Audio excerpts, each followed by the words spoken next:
ආයුබෝවන් ඔයගොල්ලෝ හැමෝටම. දන්නවාද මේ පළතුර මොකක්ද කියලා?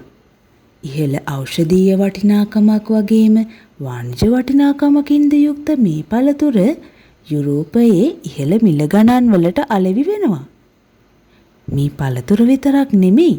මෙහි ආවරණය මේ පළතුර වට කරගෙන තියෙන මේ වියලි මල්ලක් වගේ තියෙන මණිපත්‍ර වලටත් වෙළඳපළ වටිනාකමක් තියෙනවා. අවන්හල්වල අතුරුපසවල සැරසිලි විදිහට උත්සව අවස්ථාවල සැරසිලි කටයුතු සඳහාත් මෙය යොදා ගන්නවා. මොකද්ද මේ පළතුර? මෙයත් අපේ රටේ පාරවල් අයිනේ ගෙවතුවල ඉබේ වැවෙන අපි තවමත් වටිනාකම හරියට හඳුනාගෙන නැති ලෝකේ බොහෝ රටවල් වලට වටින කියන පළතුරක්. මේ ශාකය තමයි නලල්පටු හීන් මොට්ටු කියලත් කියනවා. යුරෝපයේ ගෝල්ඩන් බෙරීස් කේප් ගූස්බෙරි කියලත් හඳුන්වනවා. අපි මෙම වීඩියෝවේ ඉදිරියේදී කතා කරමු මේ පළතුරේ වාණිජාගයන් පිළිබඳව. දැන් අපි බලමු මෙහි නිජබිම සම්බන්ධයෙන්. මෙහි නිජබිම වෙන්නේ දකුණු ඇමරිකානු කලාපය. මේ ශාක පවුලේ විශේෂයන් ගණනාවක් තියෙනවා. ඒක නිසා ආහාරයට ගත හැකි පුංචි පුංචි වෙනස්කම් සහිත විද්‍යාත්මක නාම කිහිපයකටම අයත් මෙම බෙරිස් වර්ග කිහිපයක්ම ලංකාවේ තියෙනවා.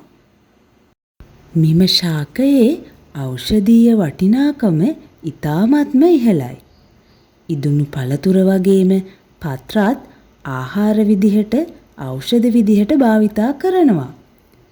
මේ ශාකය වේදනානාශක ගුණයන්ගෙන් යුක්තයි. ඒ වගේම දියවැඩියාවට, අධිරුධිර පීඩනය පාලනයට, ශරීරයේ ප්‍රතිශක්තිකරණය වර්ධනය කිරීමට, ඔසප් ආක්‍රමිකතාව වැළැක්වීමට, අක්මාව ආශ්‍රිත රෝග සඳහා, හෘද රෝග, උදරාබාධ රෝග සඳහා, ඒ වගේම පිළිකා වැළැක්වීමටත් භාවිතා කරනවා. තව දුරටත් කතා කළොත් මෙම පළතුර ඇස් පෙනීම වර්ධනයට, බුද්ධි වර්ධනයට, සම පැහැපත් කරන්න, ඒ වගේම මෙම ශාකයේ පත්‍ර පණු රෝග සඳහාත් භාවිතා කරනවා. මෙම පළතුර ඔස්ට්‍රේලියාව, චීනය, ඉන්දියාව, මැලේසියාව, පිලිපීනය වගේ රටවල් වල වාණිජව වගා කරනවා. අපිටත් මේ වාණිජව වගා කරන්න හොඳ අවස්ථාවක් තියෙනවා. මොකද මෙය ලෝකයේ නිවර්තන කලාපීය රටවල් වල වල් පැලෑටියක් විදිහට පැතිරිලායි තියෙන්නේ. අපේ රටේත් මෙම ශාකය වල් පැලෑටියක් විදිහට පැතිරිලා තියෙන්නේ.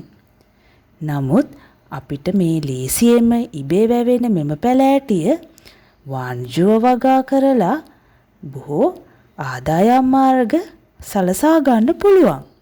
විටමින් C, කැල්සියම් බහුල මෙම ඉදුණු පළතුර සැලඩ් වර්ග සඳහා බීම වර්ග සාදන්න එහෙම භාවිතා කරනවා. මෙහි බීජ අපිට දැක ගන්න පුළුවන් ඔන්ලයින් අලෙවි වෙනවා. ඒ වගේම අපේ රටෙත් මෙහි කොළ එහෙම කලවම් පලා මැල්ලුම සාදන්න, කැඳ වර්ග සාදන්න එහෙමත් භාවිතා කරනවා. ඔයගොල්ලෝ මේ දැන් දකින්නේ මෙම බෙරිස් වර්ගවල බීජවලට තියෙන වටිනාකම.